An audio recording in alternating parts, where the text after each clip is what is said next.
Samuelson Sez. Views and comments by Orion Samuelson. Call it the Boxer Carry Bill. Call it the Climate Change Bill.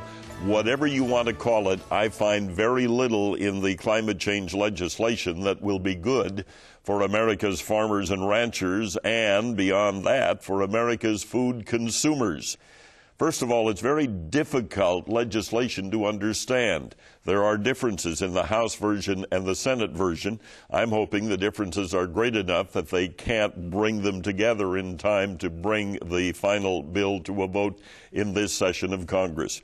But be that as it may, as producers, as difficult as it is to understand a lot of this legislation, we really have to take a hard look at it. Rick Krause, who is regulatory specialist with the American Farm Bureau Federation, raises an interesting concern. He said that under the bill, carbon sequestration will become important, and that's something that happens on America's farms, in the fields of America's farms and ranches.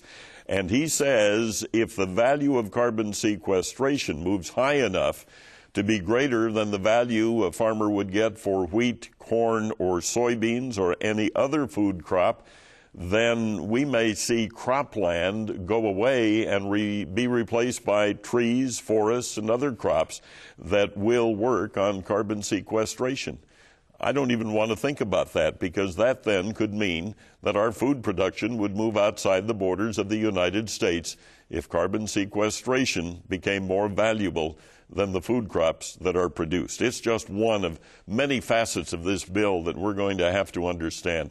At this point, I would urge farmers and ranchers to stay on top of it and continue to talk to members of the House and Senate for a no vote on this kind of legislation.